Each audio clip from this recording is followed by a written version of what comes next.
2, and 1. Welcome back, everybody. It's Chad from The Right Line, and this is the Chew in the Dirt podcast. And today I've got Jake LeGrander on the podcast with me. Jake, I've been wanting to talk with you for quite a while, but you're a busy dude.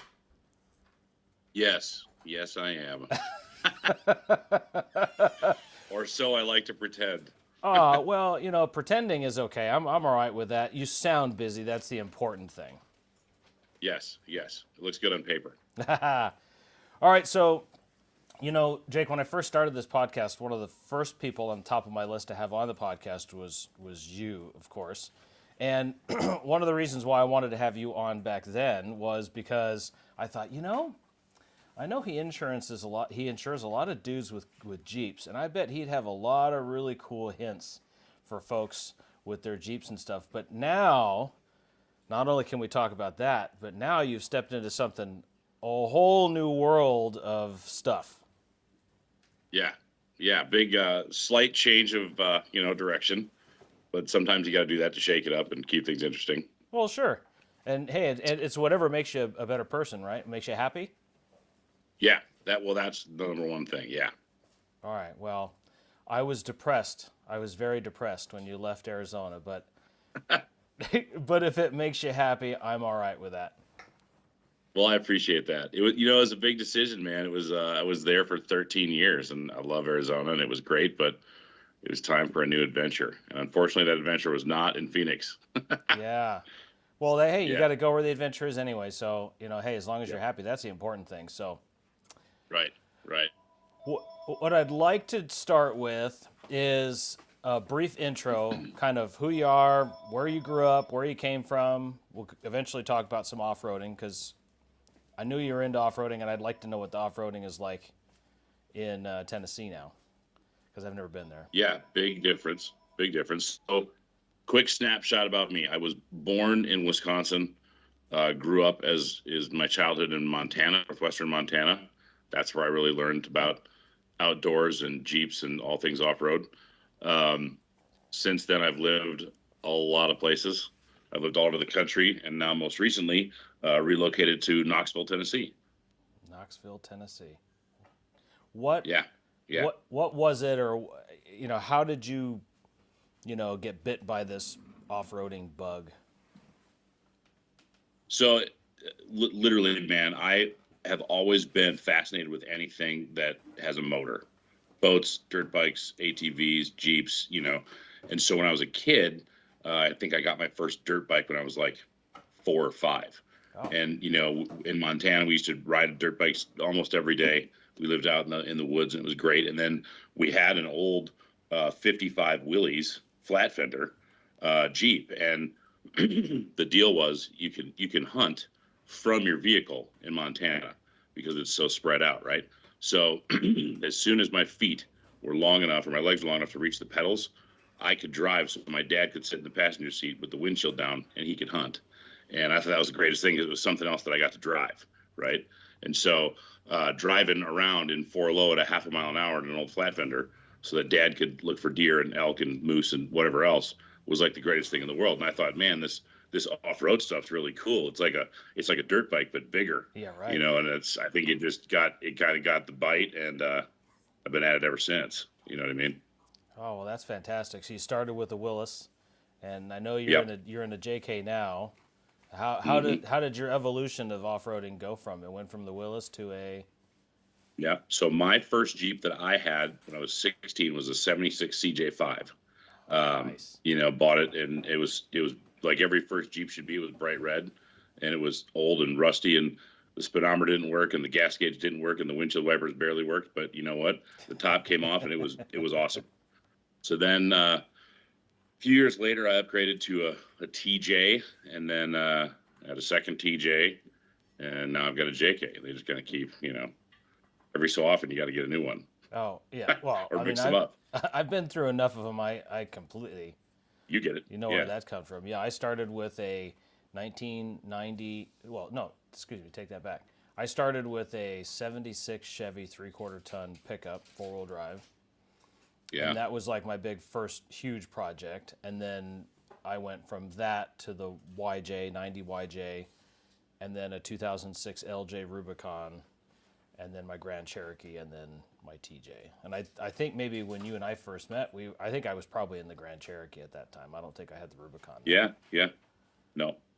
In fact, and that was just my evolution to Jeeps. There was others kind of mixed in there. I had a Scout for a while. That was really cool. Oh, fantastic. And now I just was looking at the Scout website last night. You can put in a reservation for a new one they're coming out with in the next few months or whatever it is. So yeah. Who knows how cool those will be. They look really cool. I think I saw something briefly about that, and I was hoping that they weren't going to do something like what they did with the Broncos and only make them have like an anemic 6-cylinder.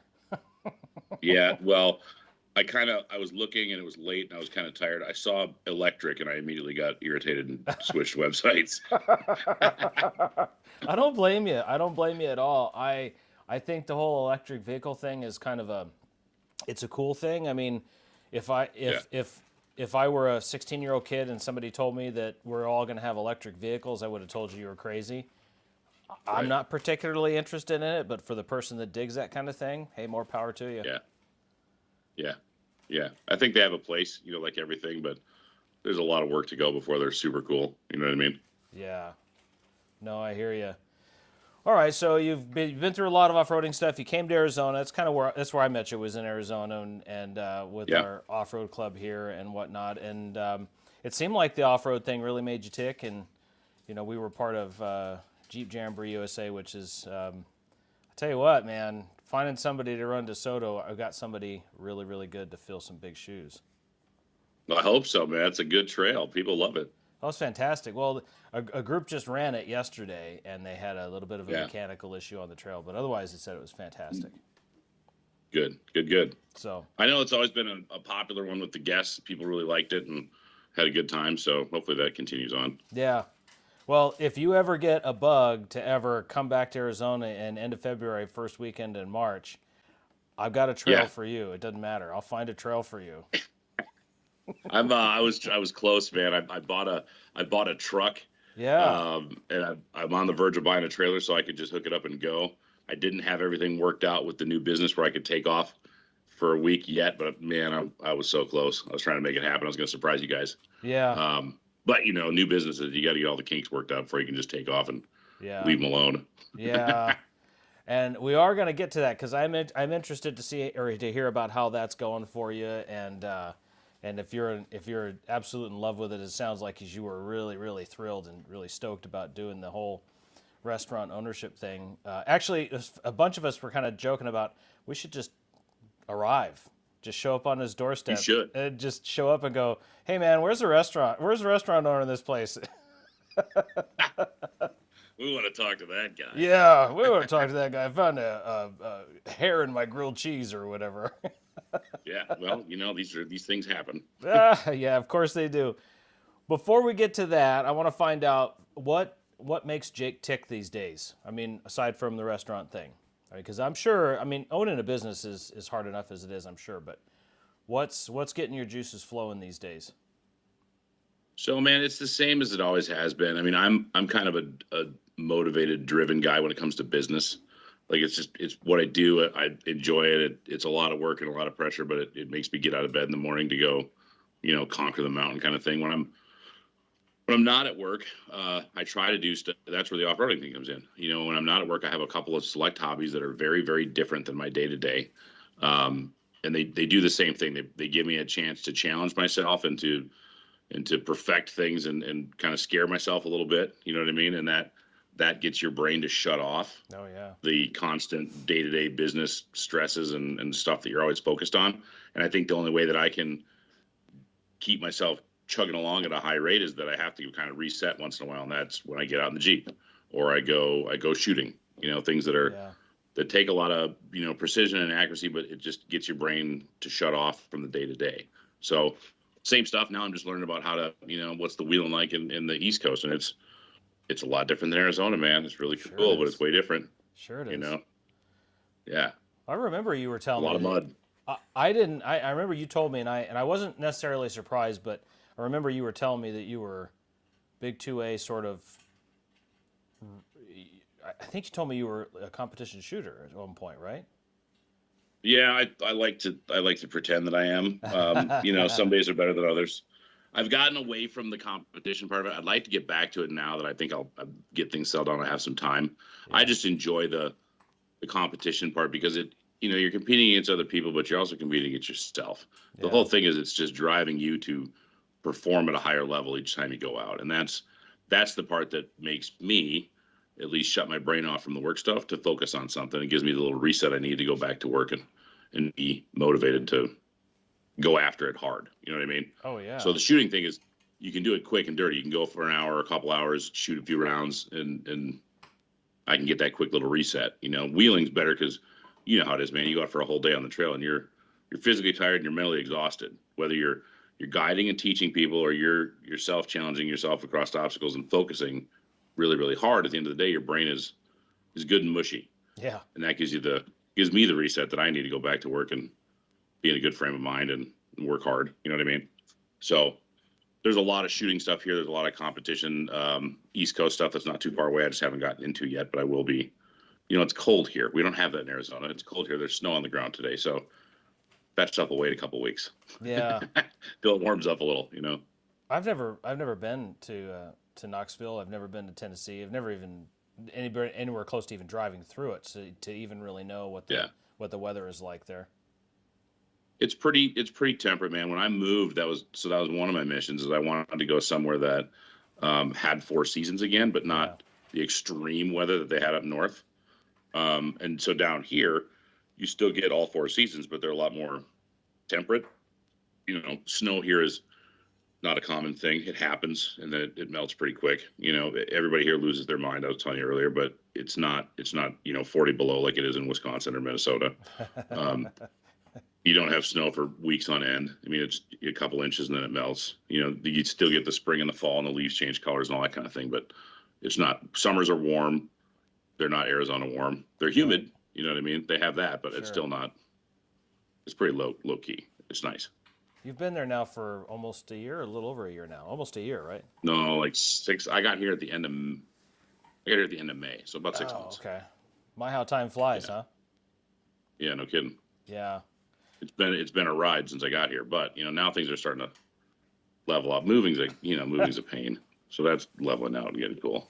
Well, I remember your trip to get there was exciting by itself. Just even getting there. Good Lord, what a disaster! I'm telling you what, man. I almost drove my Jeep off a cliff and left it. It was like I had like 5 mechanicals, man. It should have been a 3-day, 2.5-day trip, taking it easy. It ended up taking me like 5, almost 6. Oh God! Stayed overnight like 3 different times to stop and get repairs done. Bought a new transfer case in the middle of Kansas. Yeah, I think it was Kansas. Oklahoma, yeah. So I mean, it was just like, oh God, it was brutal. Well, you were. But I was like, I got here. That was a good part. Well, yeah, you were so everybody kind of understands. You've got a JK that's on coilovers and triple bypasses. It's like 6 inches of lift, factory wheelbase on 40s, and so I can imagine driving that across the country probably was a handful just by itself. It wasn't bad, man. So so I'll tell you this. So between the several mechanicals that I had, which was a disaster, I drove through the biggest, baddest thunderstorm I've ever driven through in my life in Texas or Oklahoma. And it lasted like a whole day. It was crazy. Oh my God. High winds, torrential downpour for hours and hours.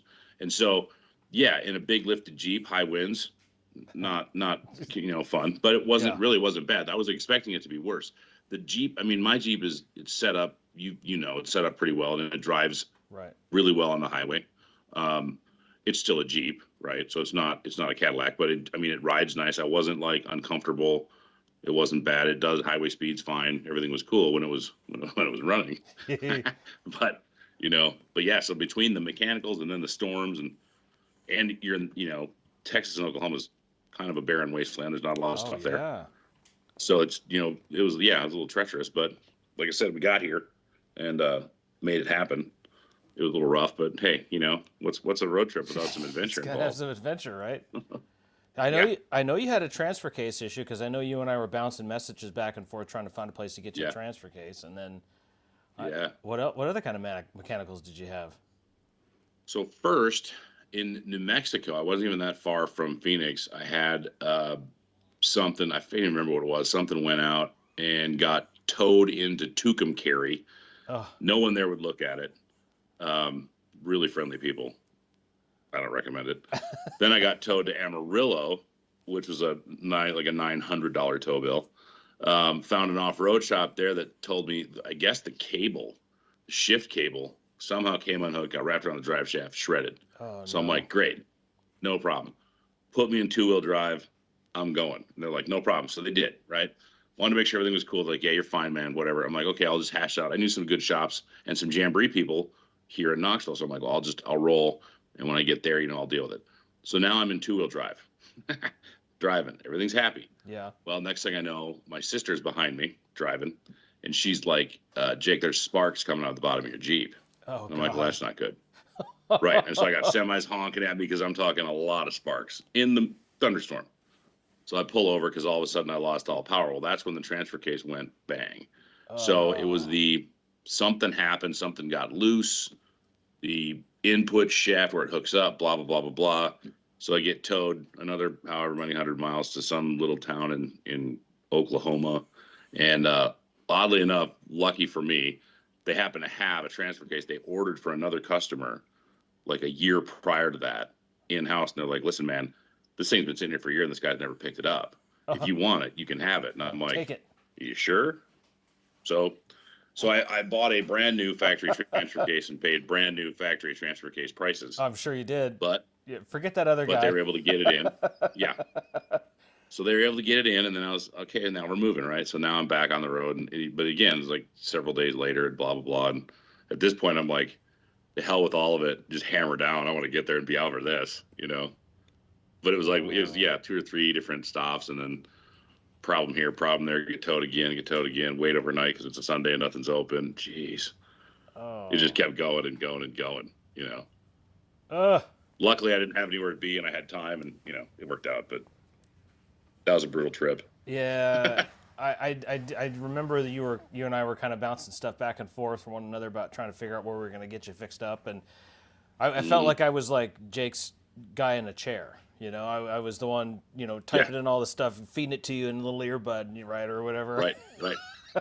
Yeah. Well, I was like, because I'm sitting there and I'm like, should I? I didn't think I was ever going to find a transfer case, because normally you have to order those and they're out. So then I'm like, okay, do I try and find a junkyard? Do I try and find a truck and a trailer and just haul this thing? I'll deal with it when I get there, So I'm exploring all these options and nothing really worked out. And then by luck, the Jeep dealership in wherever Oklahoma was like, yeah, we got one. I'm like, well, all right, let's do this. Game on. Yeah. So that worked out. That was the first good news I'd had in a few days. But, it was like, I was getting to that point where I'm like, man, I should just tow this silly thing and I'll figure out what's going on with it when I get there, Yeah. But once we got it figured out, it's been fine ever since.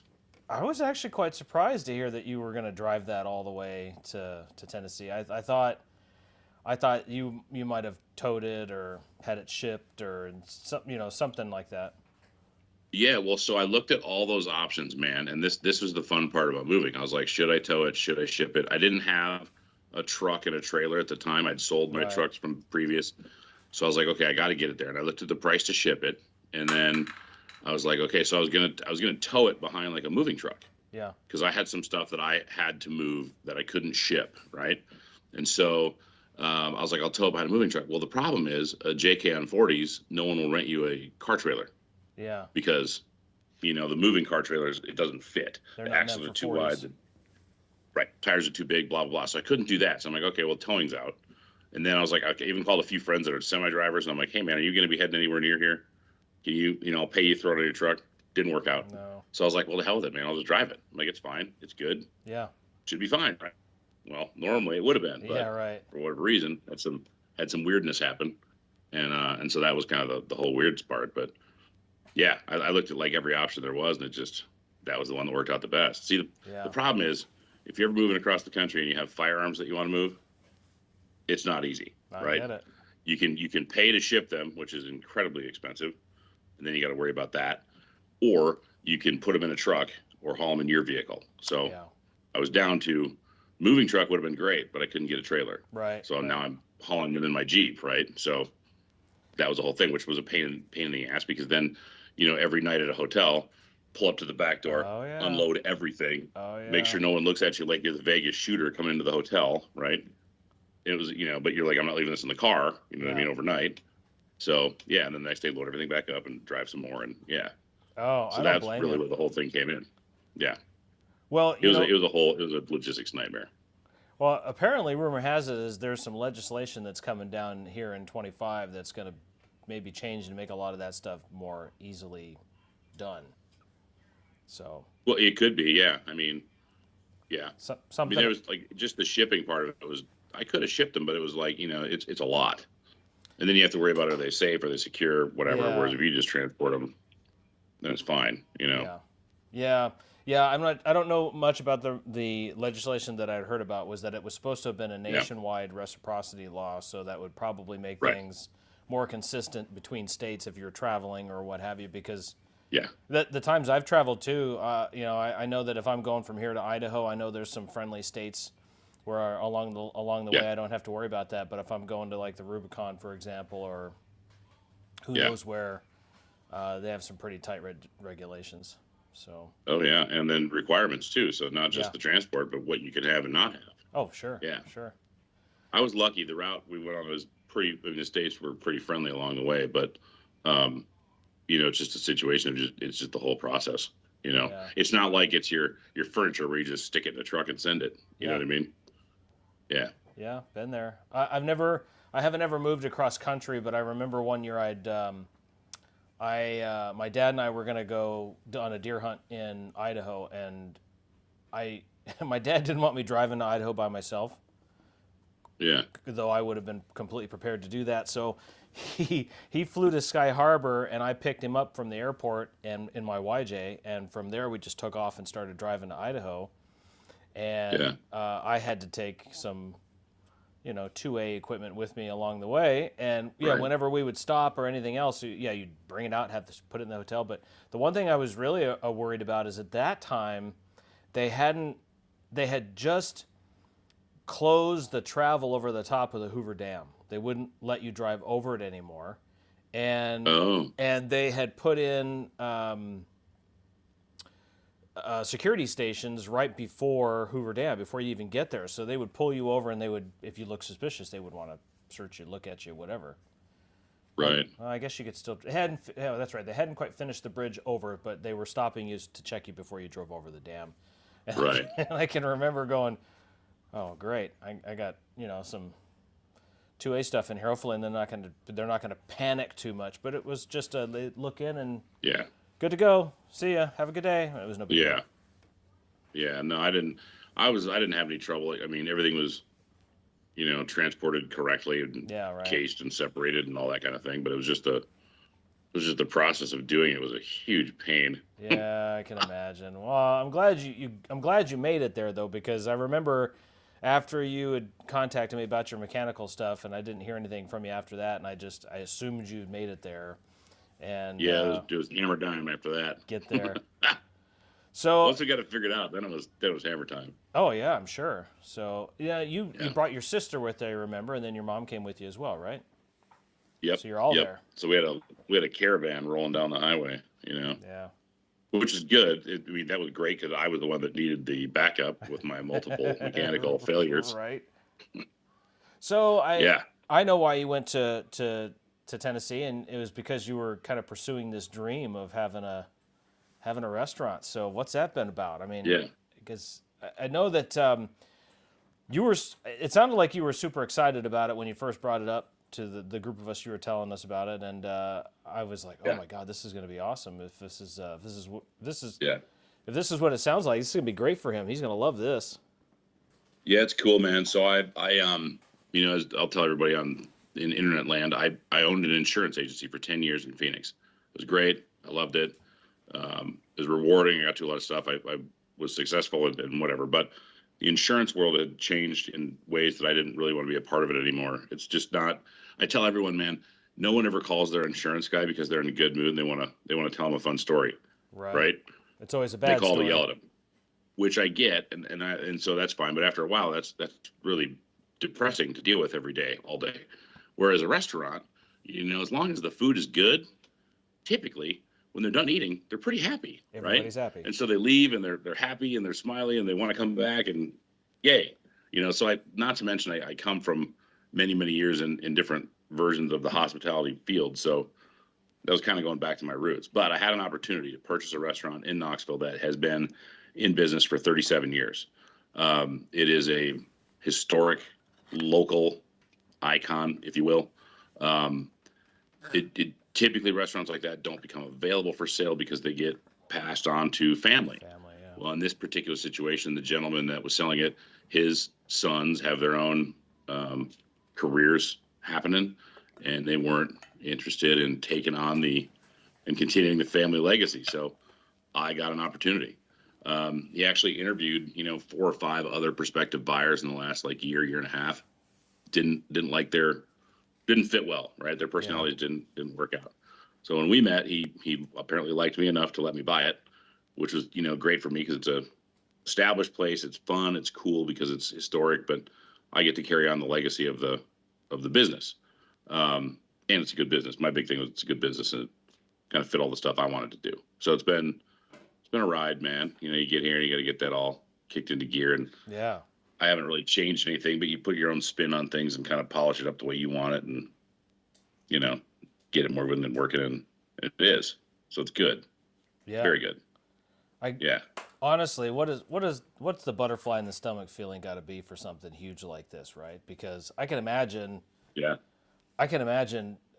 Jumping into something big like this, especially something that's got a legacy that's been there for such a long time. There's got to be some. Yeah. Oh man, I got to do this right. There was a lot of pressure, when I first came in, and I knew the history, the local popularity and history of it, or I thought I did, and then I finally, the day one when I came in and we didn't announce to anyone until the first day I was there. So there was all this lawyers and bankers and stuff, and it takes forever, and we got it all hashed out. And then I go in on day one, and then I started to quickly realize how much I didn't appreciate how big it was. After the first 2 weeks, I think there was 3 newspapers, 2 or 3 TV stations, several radio stations, internet websites, all calling and coming in to interview me, and I'm like, oh my God, what have I done? Right. So it was a big deal. Please answer these questions now, right. It sounds crazy, but I went from a guy that moved to Tennessee from Arizona to that's the guy that owns that restaurant overnight. And even now, if I go anywhere in town, people are pointing and whispering, they go, hey, that's the guy that owns Pete's. Right, that's the new owner guy. It's weird, man. Grocery store, Sam's Club, you name it. People know who I am because they saw me on the TV or they saw me in the newspaper. And Knoxville's a good sized town, but it's also kind of a small town. So people know each other, and that place being around so long, people, it was like a big news story. So yeah, that was kind of a rude awakening. It was a good awakening, but it was like, oh my God, what did I do? I better really make sure I do this right because I'll be letting a lot of people down if I don't. Oh yeah. Have you been received well? So far, yeah, I think it's been very well. I've met a lot of great people. They're really, really a friendly community. The restaurant is in the downtown area of Knoxville, which is growing and exploding and being revitalized by leaps and bounds. And it's got its own little kind of community down there where everybody knows each other. And the downtown community has been extremely well receiving. I mean, they're extremely nice and helpful and made me feel like I was part of the family, Oh, that's fantastic. So it's good. It's very good. But it's a lot, man. I mean, it's been there that long and everybody knows each other. And I'm the new guy trying to remember everyone's name, and I can't even begin to, so. Yeah, I mean, I could picture myself moving from one state to the next to pick up a job. If I decided I wanted to do therapy in another state, I could see myself doing that. That wouldn't be a big thing, but I can only. I mean, had you ever been to Knoxville before, or is this a completely new place to you? I flew in March of last year to come and meet with them and look at the business in person. Yeah. And that was the first time I'd been here, and the next time I was back is when I drove into town at the end of May. So I can imagine you're moving to a place you've only been to once. You're picking up a restaurant that now you're all of a sudden you're like, oh God, now I really got to do this right. I can just imagine what that what that must have been like. Yeah, it was like I said, it was a wild ride, man. It was an adventure for sure. But that's what I wanted, so I got what I wanted. Yeah. You know what I mean? So Yeah. can you tell us what the name of the place is and a little bit of the history of it? Yeah, so the name of the restaurant is called Pete's Restaurant and Coffee Shop. It's named after the gentleman that started it. Pete Natur is his name. Started it 37 years ago in Knoxville. This is actually the second location for the restaurant. It's been in this particular spot for 20 some years. He was at a different place about a block and a half down the street, and then moved when they built this building into here, and it's been there ever since. The restaurant, it's like a diner, like a coffee shop. Not a coffee shop. We call it a coffee shop, but it's like a diner, American food, cafe. But it's extremely popular. So downtown, all of the businessmen and downtown residents and most of the local and national officials that are around town eat there regularly. Over the years, the restaurant's kind of gained its fame because it's been there so long, because they've had a ton of famous people when they come through town. A lot of them made a point to stop there. So on the wall of the restaurant's pictures of all these famous people that have been there, right? Which some are, there's a convention center right next door, so a lot of them come to conventions and then they come in, or, I luckily have a lot of friends that work at some of the hotels in the downtown area, and they recommend people come over. Oh, cool. When celebrities are staying at their hotels, they'll say, you got to go to this place. It's been there forever. Everybody knows it. It's great, blah, blah, blah. So yeah, there's a lot of history, man. Like there's the pictures on the wall it's crazy. The people that have been there. No one famous has been there since I've been there, but they're like before that, Yeah. Yeah. We'll see who knows what'll happen in the future, but it's been a long, it's been that place that a lot of people, I can't tell you how many times I've heard I've been eating here for 30 years. I came here with my grandparents and my parents, and now I'm bringing my kids, and it's just that thing, it's very, very well known, very popular, and it's like a hometown staple, That's pretty cool. That is. Yeah, it's very cool. Yeah.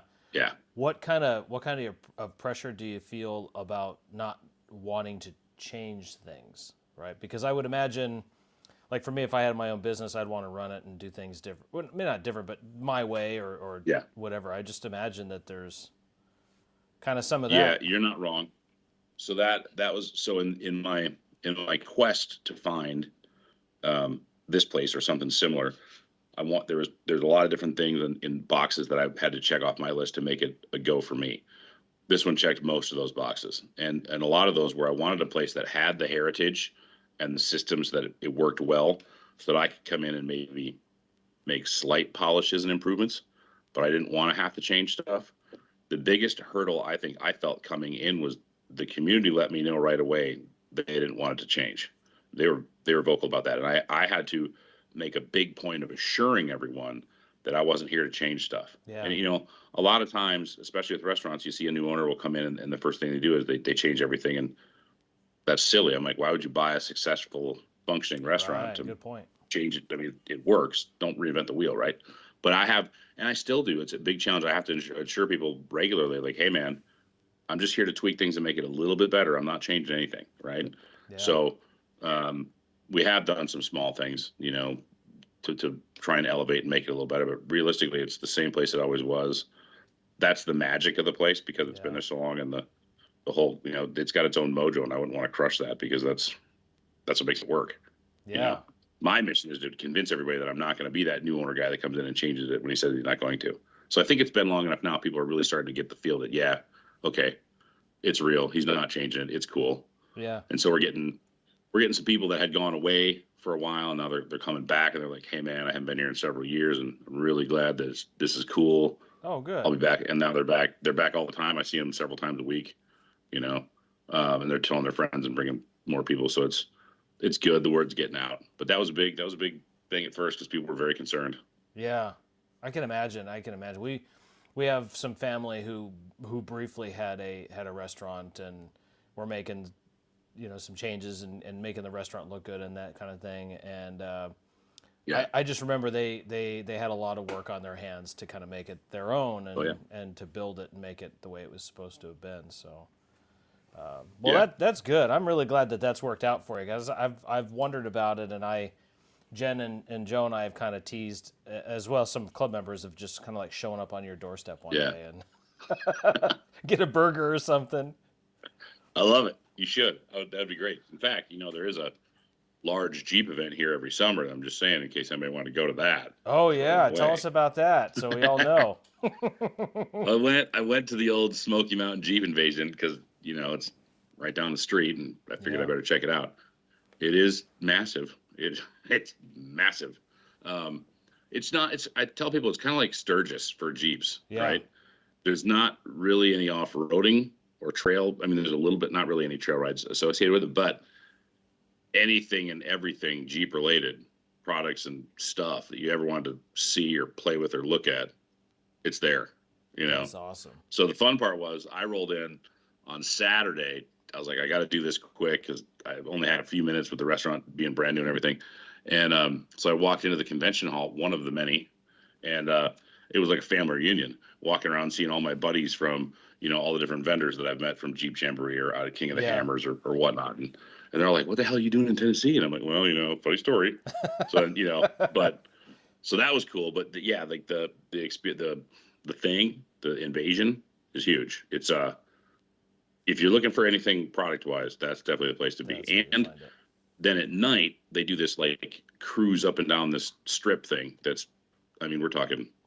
There's got to be tens of thousands of Jeeps, man. It's crazy. Oh wow. And everybody's lawn chairs on the side, and the duck thing here is on another level. Like I was talking to people that bought 1,000 ducks to give out, and just ran out. people like you and me, and ran out in a couple of hours. And then other people every Jeep you see down here, the whole dash is Line. covered. And that's like a badge of honor. And I'm the weird guy driving around with not one duck on my dash. Oh, and I'm dude. like, oh, it's not gonna happen. We got to start sending Right. you some ducks, man. No. Oh yes. I did a thing. I'm gonna do it. It's a promotion I'm gonna do this year. I started the idea last year, so I didn't have too much time to put it together. But I'd like to do like a scavenger hunt at the invasion, where I'm gonna go drop some special ducks Yeah. that have got the company name on them, and if you find one with clues from our social media, you bring it back, and that's just on me. Oh, fantastic. Ducks are cool. People are into ducks. I'm gonna do a cool duck promotion and drive some people over because I think it'd be fun, right? Yeah. But yeah, it was a big deal, and I had no idea it was this. I knew it was huge. I didn't realize it was that huge. Wow. It's massive. That's fantastic. Yeah. I that sounds like a cool thing. I would like to get out and go to some more of these Jeep events that I've not been to, we've only been to Moab once, and we've been just chomping at the bit to go back, and life gets in the way and such. I think before I go to the Rocky Mountain Jeep Invasion, I'm going to have to get a truck on a trailer and drag my Jeep up there. So here's the thing, man. Now that I'm here for a minute, so the Jeep Invasion is very cool, and it draws a huge crowd, and it's awesome for products and vendors and whatnot. But the real star of the show around this area is the Windrock Off-Road Park. It's 75,000 acres. It's awesome. Okay. Straight up, and that's so I live just north of Knoxville, and Windrock is maybe 30 minutes from Knoxville. It's about 15 minutes from my house. Oh, perfect. But Windrock it's awesome. They have a jamboree there. And you can go to the jamboree. They have camping there. They have a general store there. They have shooting ranges there. It's awesome, and it's huge, and it's super huge. So like you can pretty much roll in. I met some people, some friends of mine that had been out to the jamboree in Phoenix a few times. Yeah. And they came down to Windrock. A bunch of them got together and met down here, and just wheeled for like a week. And I was like, what you guys think? They're like, dude, it's awesome. And everything, there's 75,000 acres. I forget how many trails, but there's everything from scenic mountaintop overlooks, beginner 2-wheel drive stuff, to super gnarly 24 hours to hell and back kind of trails. Oh, that's awesome. That's awesome. Yeah. So, and they film a lot of stuff here too. So like, there's mild to wild, but it's cool because it's a private off-road park, and you just roll in, and they've got camping. They've got camping set up for tents for campers. They've got like cabins you can rent. Oh man, it's awesome. Well, yeah, it's super awesome. I just filmed a podcast with a friend of mine named Ned, and he's in New Hampshire. And oh, cool. And he said, hey man, anytime you want to come out here, just name the time. We'll bring you out Right. here. We'll do some wheeling in New Hampshire. And I thought, no, that would be freaking cool. And we're just going to add now Tennessee to the list as well. Yeah. It's right on the way, man. Oh, fantastic. Yeah, I was just Yeah. going to ask you, what's the wheeling like there? Because now, you've got this Windrock OHV park, and it's Yeah. anything from Well, mild to so wild now, but it's fun, man. So when I got here, right, and the end of May or whatever, the Hollerwood Jeep Jamboree, which is just north, about 2 hours in Kentucky, is in another off-road park okay. in Kentucky, right? And so, and it's at National Forest, I think, and then an off-road park, whatever. So I got to go be part of that. That was really cool. And that is the Red River Gorge in Kentucky, which I'd never heard of. And I got there, and it's super awesome. It's beautiful. The trails are the same thing, mild to wild, rad, less than 2 hours away. Well, then I'm like, okay, this is fun. So I get back and made some minor repairs to the Jeep that happened. Of course. And I was like, well, I should go test it out. So then I go over to Windrock a couple of times, and I'm like, man, it's the same thing. It's really cool. It's just different terrain. I mean, it's very mountainous. The mountains are not nearly as tall as they are in Arizona, but there's big elevation changes.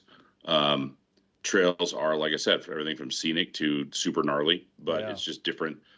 Lots of mud. Typically, it's more wet here.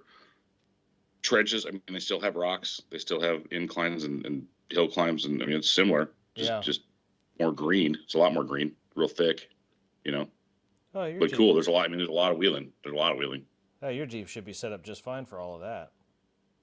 Yeah, well, listen, man, how I always said I hate mud, and I really loved Arizona because you don't really have to clean it off your Jeep very often. You're in the That's thick gone. of it now, aren't you?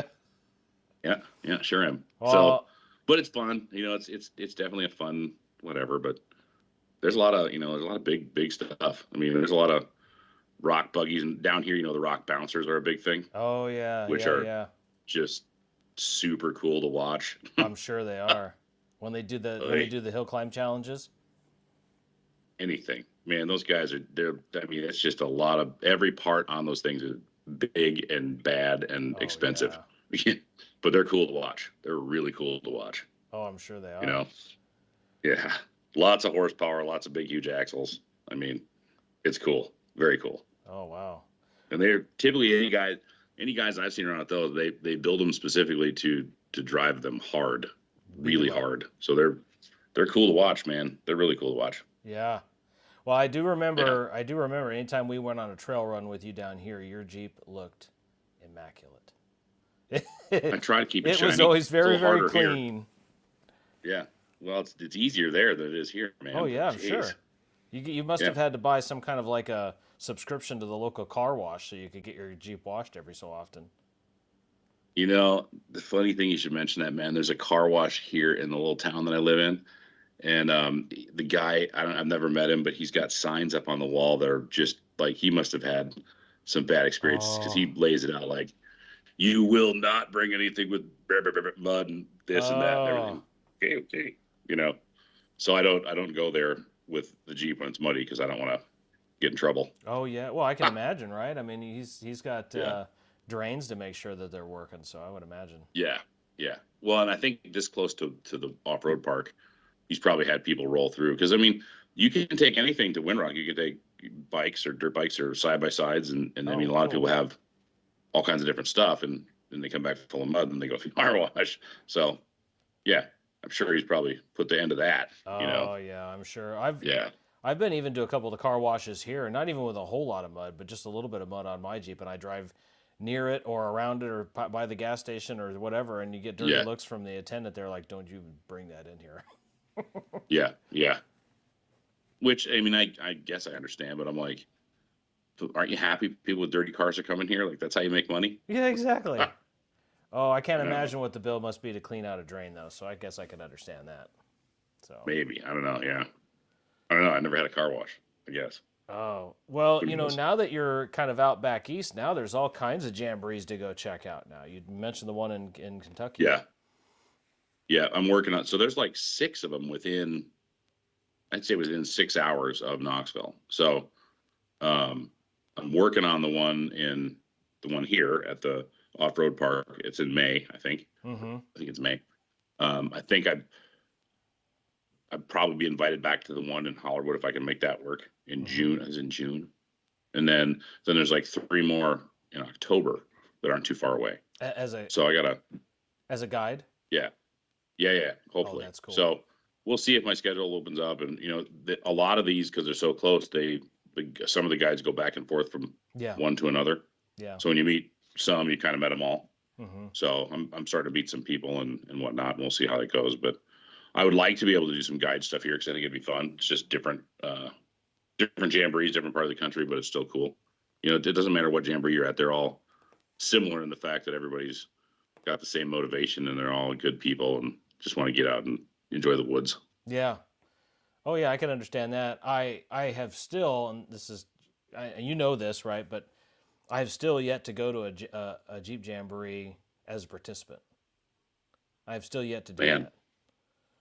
Yeah, you got to do it, man. It's fun. Oh, we were supposed to go to the Big Bear one, right. And I was going to take my trailer, and I didn't have it quite done yet, and then something came up and we couldn't go. And then I was going to plan on rescheduling it for the next year, and that didn't work out. So now I've just I just need to make it happen. There's so many places and things I want to do, and I just need to make them happen. Yeah. That's just the point of it. Well, Big Bear's close. That's only, 6 hours. What, 5-6 hours? Yeah. Yeah, that one's pretty close. Yeah, and I've got some. And that's a super awesome one. Yeah, and we've got some friends there too that they've kind of been trying to egging me on to come along as well. And the cool part about it is I'm gonna get to see them at the end of February because they're coming for the Table Mesa Jamboree. So. Oh, good. That's really good. Cool. Yeah, we are super stoked about the Table Mesa Jamboree this year. Number one, because it's our 10th anniversary. Yeah. And 2, because we added 3 new trails this year. Shoot. Oh yeah. You got what? Collateral damage and what else? Well, we still need 100%. Like, this is definitely set in stone. But collateral damage was one of them.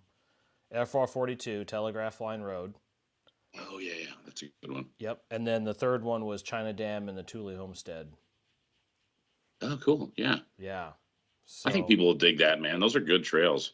Oh, they're great trails. They're fantastic trails. In fact, I went, collateral damage was brought up. I mean, we kind of talked about that in the past, but we didn't want to add it because we really didn't have the vehicles in the garage that could do it. Well, we do now. We do now this year. And it was brought up, and the guide that brought it up asked about it, and I said, I'll put it in for approval, and if we get it, it's all yours. It's your baby. And he was super stoked about it. And so I had asked him if I could go tag along on a run, and we did. Joseph and I went on a run to go through collateral damage. And I did put a video on the channel of it, and it is fantastic. The trail was awesome. Yeah, I watched it, man. It looked cool. It's gnarly. It's a gnarly trail. Yeah, there's no question about that. Yeah. God. So, in the past we've had handfuls of folks that want something tougher than our Terminator or Predator trails, and so this will be it. Yeah. I don't know, man. I mean, I know there's a few places around, but I can't imagine anything being much tougher than that at any other jamboree there is. I think that's probably going to be the toughest trail we're going to add. That's about it. Yeah, I would think. There's not really. I mean, there are tougher trails out there, and there are some that are very similar to collateral damage that could be added. But the problem is that, if something happens to a vehicle in that trail, it's that trail leader, gunner, mid guide group that has to do those repairs because nobody's going to be able to follow them behind them. No. Or get them out. Yeah. Yeah. Well, unfortunately, the group of guides that are on that trail are top notch. They know exactly. Yeah. They know exactly how to run the trail, and they're pretty solid dudes. So I feel pretty confident about that. So I think people will love it. So are they going to let you increase the number of participants now that you have more trails? They let us take it up to 85. So it was 80 before, and I had kind of asked about increasing it, and they let us have 85 now. So the cool part about that, though, is depending on how this year goes, 25 goes with our jamboree, they may potentially let us add more in subsequent years. So yeah. But now there's like That's 30 cool. of us guides. There's like 28 or 9 of us guides now. So wow. But now we've got quite the library of trails. Well, yeah, there's big and spread out, man. Like the distance is crazy. Yeah, You yeah, know. yeah. That was sort of one of the questions about FR42 because it does take a while to get to it. Yeah. But FR42 is Awesome. well worth it. Oh, totally. It's Yeah. such a fantastic trail. We just recently ran that too. We had a good time with that. Yeah. I'm glad I got to run it a few times before I left because that is an awesome trail. Yeah. Well, remember, Yeah. of course, it was closed, and they reopened it, and then they had Yeah. reclosed it because of another fire, and then they just recently reopened it.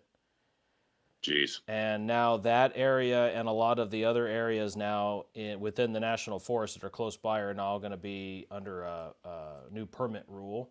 So that's going to be similar to what we had at like Bulldog, for example, where there was a recreational permit. Yeah. You need to have that for these areas too. So not that it's too bad. Hopefully it'll be enough that it will kind of encourage good behavior in these areas and Right. and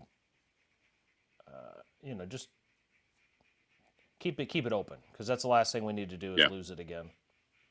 No. Yeah, I agree. I was telling somebody, I think it might have been you a while back, in my whole life of wheeling in all different areas, I've seen a lot of trails close. Yep. I've never seen one open back up. Yeah. So for me, having been there and helped on some work days and helped working with trail and all that and being a part of getting it back open was a massive bucket list item for me because I've never seen a trail open back up once it's been shut down. Well, the one thing that's real interesting about 42, and I sort of started out but the last video's intro kind of speaks to that when I filmed it was there are trails that just become a part of you that are just they're no matter what, they're always going to be a part of you. And Yeah. I don't have any real solid room to talk here, right? Because like my experience with FR42 is about 5 minutes compared to some of the time that other people have spent really Yeah, working for hard sure. to get that open. But Joe and I were Yeah. driving up to the staging area. We were out there last, and I said, the cool thing about this trail is, I mean, I've had 5 minutes work into this trail, but every time I come into this trail and I see that pipe rail that I Yeah. helped to put together in that staging area, I'm just going to remember. So was it 15 years worth of volunteers that have gone in there and worked their butts off to get that reopened, and that's Right. like you said, that's unheard of. Yeah, it never happens, man. It's just unfortunately, and I get Yeah. the whole, the politics and the reasons of it, funding and manpower, but I've never seen one open back up. So for me to even see one open back up, I was like, oh my God, this is incredible. That's amazing. And it's a cool trail. So that was a total win. I think it's awesome. And it's close to town. That thing's a home run, Oh yeah, man. yeah. Yeah. We had a really good time when we were out there last. We brought some seed balls from Tonto, and we spread around some ground cover, some seeds like the grasses and some of that stuff. We found Oh a yeah, spot. yeah. We Native spread some of stuff. that Yeah. out. Yep. And Well, that's cool. yeah, it was just a really good time. Yeah, it was really really good time. I love that trail. So How far is that from from the staging area for Jamboree? That's a drive about an hour. just to get there. Yeah. Man. About Yeah. an hour. Well, that's not different than some of the other ones though. I mean, they Well, were back way to pushing Crown that King. distance. Yeah. From Same thing. Yeah, about the same. Yeah. It'll be an all dayer, just like Crown King is.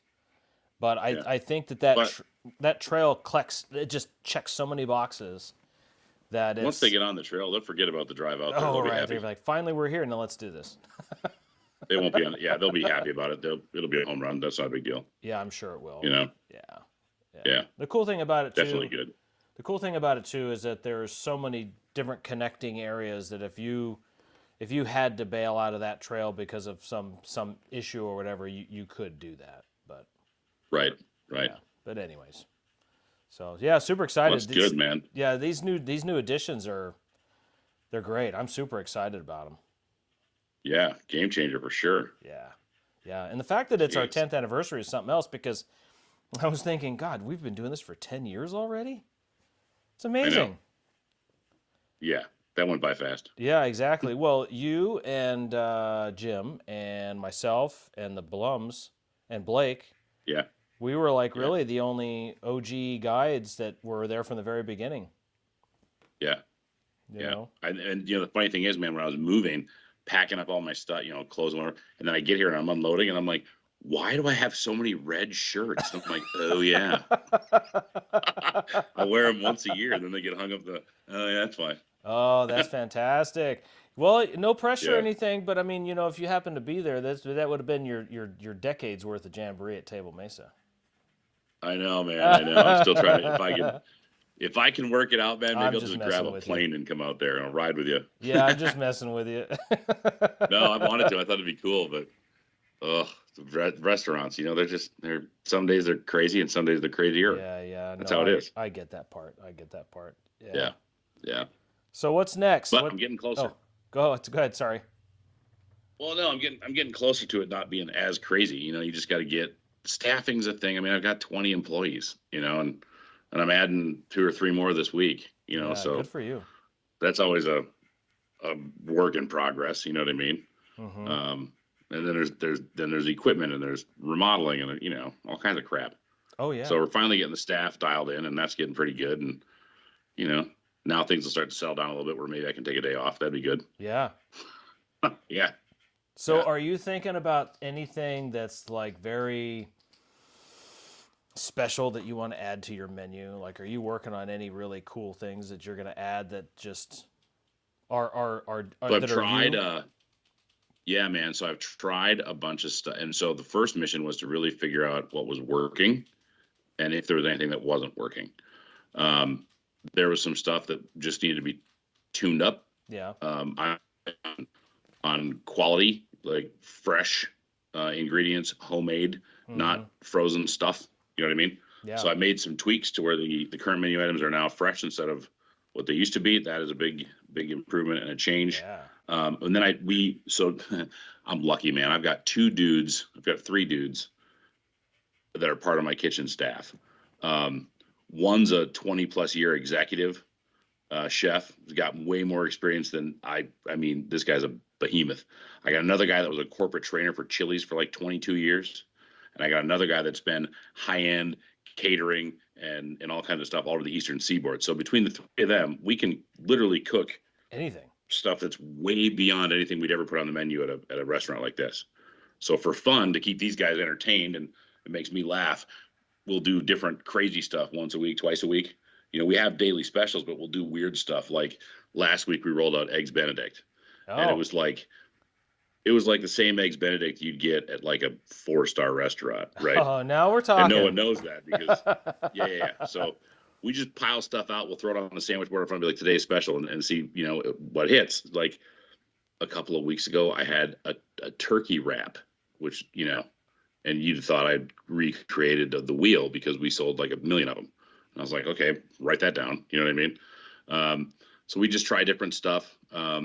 Soups right now are huge because of, to the season. Cool weather, so we're making a lot of different new homemade flavors. And we're trying stuff out, seeing what people like, what sells, what doesn't sell, that kind of thing. We did in the summer, I did a crazy black and blue salad with steak and blue cheese. And that was a big hit. A lot of ladies downtown really like that, Oh, nice.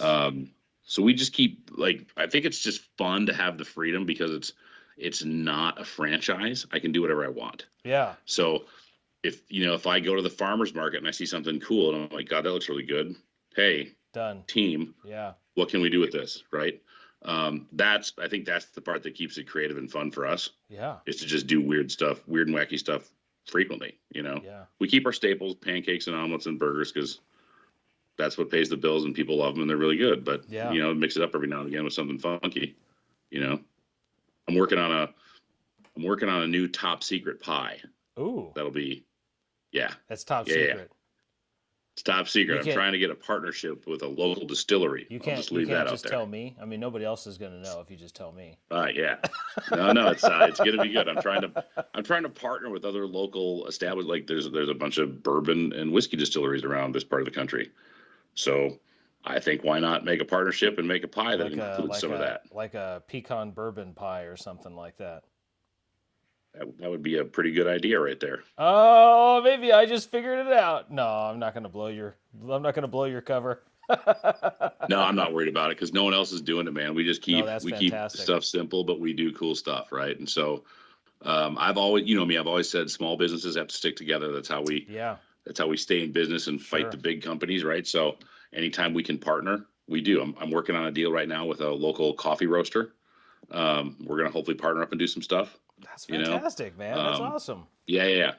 So I'm always looking for the next cool thing that we can add just to stand out and be a little different, but still, well, down home. Since you have it sounds like the Major League Kitchen right there, I think something cool, and you probably get suggestions 100 a day about.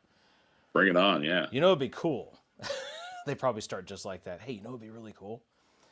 Like a Valentine's Day reservation sort of thing where you have couples bring their couples to just a really fancy dinner at your place, and you can have. We talked about that. Yeah. Really, really surprising and awesome dishes and stuff. Maybe that would be cool. We talked about some sort of a Valentine's, because that's the next thing, right, coming up. Some sort of a Valentine's special, and we're trying to figure out what we're going to do. That could be an option. Yeah. Typically, we just do breakfast and lunch, but we have done private events at night. You know what I mean? I've got some more scheduled for later on in the year on our patio. I've got a ridiculous patio they never used. So I've got some really cool stuff planned for that. But yeah, that could be a fun one. Who knows? Somebody wants to rent it out and have, limited tables and chef side seating. Yeah. Yeah. Or how about this? You raffle off a bunch of tables to benefit a charity or something. I like that. Yeah, that's good. That's real good. That could happen. I don't know. Might be cool. I'm always coming up with a new crazy. Every week it's something. We got to do something new just to keep it fresh. Well, that's what's got to be cool about this is just like you said, you can do whatever you want, whatever it is that you think I don't have to answer anybody.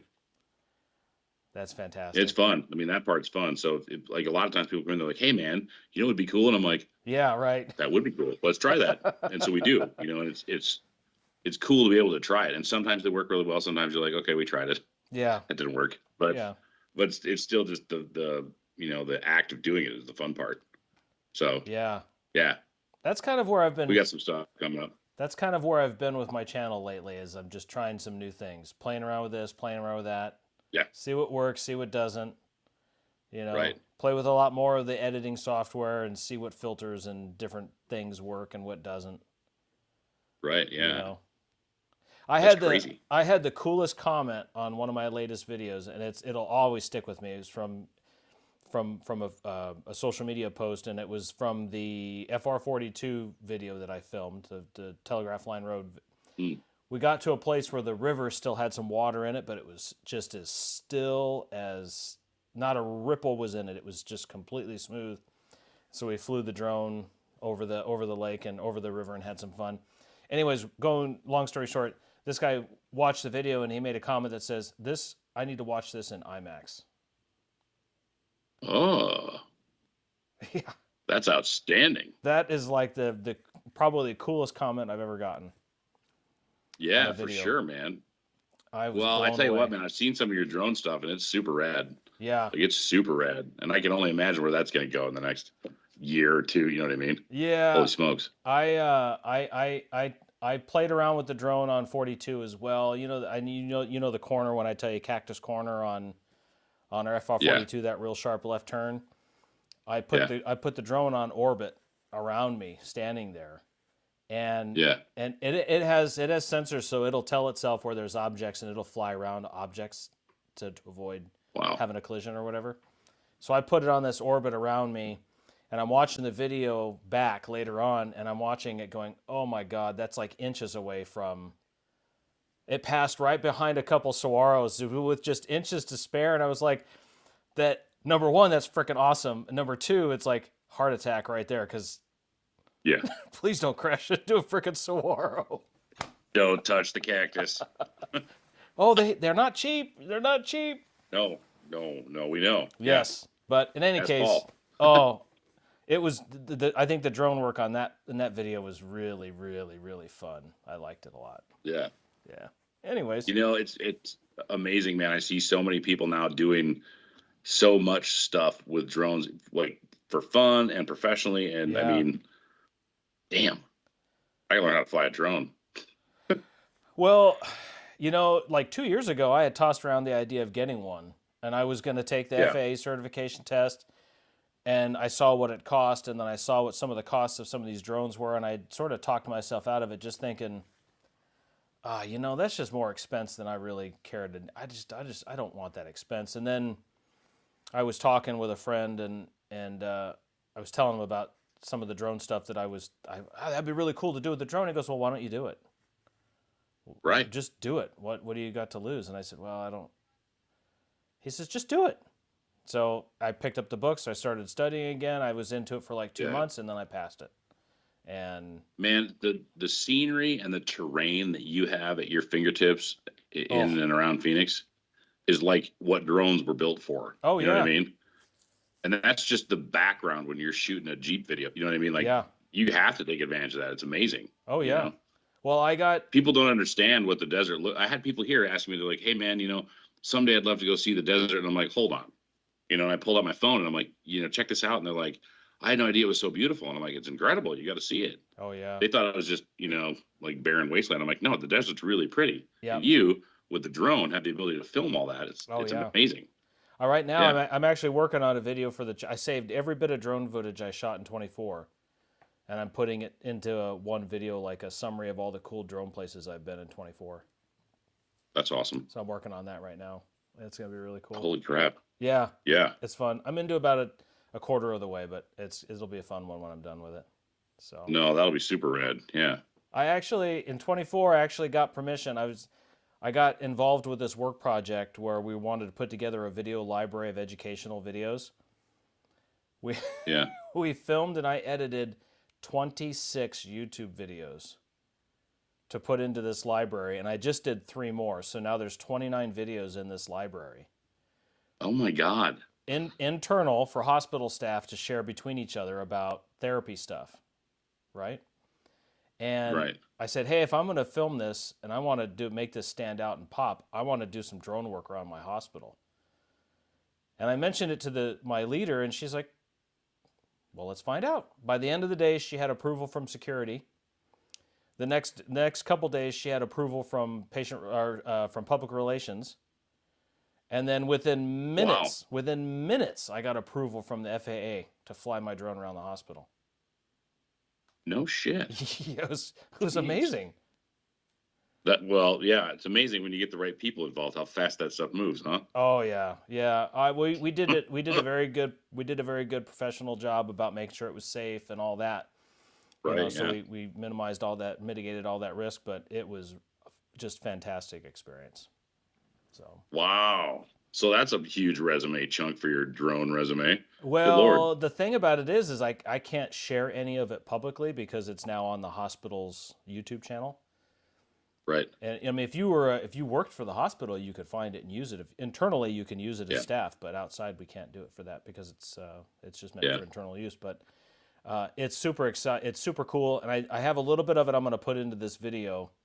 I might just for safety's sake, I'll just put a little blur over the logo, the business logo. Yeah. Just be safe. Yeah. But in any case. But you can still tell people that you did it. Oh heck yeah. You have that experience of doing it. You know what I mean?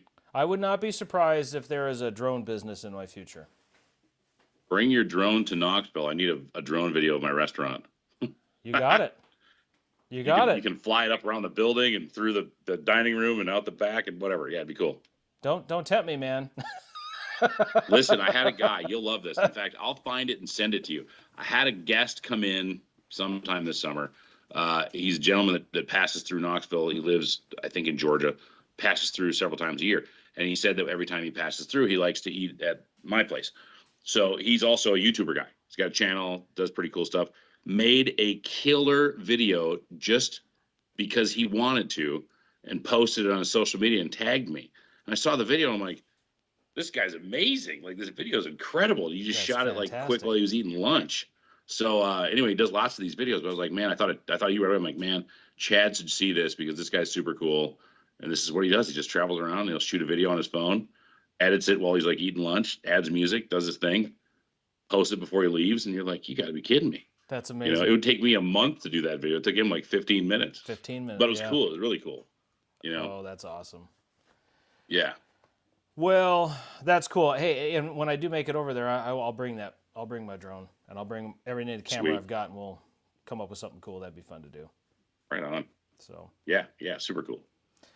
I love it. I do too, Jake. It's been really cool just to catch up with you. I really enjoyed talking with you. This was a lot of fun. I'm really glad to hear that you're really knocking it out of the park there. Well, every day is a battle, man, but we're giving it everything, so it's good.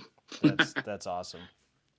Fantastic. I'm not used to this getting up at 4:00 in the morning thing, but it's getting better. So is your restaurant on socials? Where would we find it if we wanted to look it up? Yeah, so Instagram and Facebook, Pete's Restaurant and Coffee Shop Pete's is the tag for both of them. Fantastic. Yep. All right. Well, It always amazes me how quickly our hour, a little over an hour goes. I mean, we're into this now an hour and 10 minutes, and it feels like it's just been 5. Yeah, I agree. I agree. Well, thanks for coming on, Jake. I appreciate it, and anytime you want to come on, you just let me know. And man, thanks for having me. Yeah, absolutely. I get an opportunity to come that way, I'll let you know. I think that'd be really awesome. Please do. You are always invited. You know this. Fantastic. All right. Well, thanks everybody for watching, and this has been really fun. Thanks, Jake, for coming on again. I hope you liked it, and look up his restaurant on socials, and we'll see you next time. So, you got it. Jake, thanks, man. Hey, anytime you want to come back here, you just let me know, because like I said, I got a spot for a trail for you anytime. I love it. I love it. All right, fantastic. Thanks, everybody. And if you like what you saw, hit the like button, leave a comment down below, and share all the content if you love it. And we'll see you on the next one. So, all right, thank you. Let me shut that off. So do you have to edit that now? Is that on?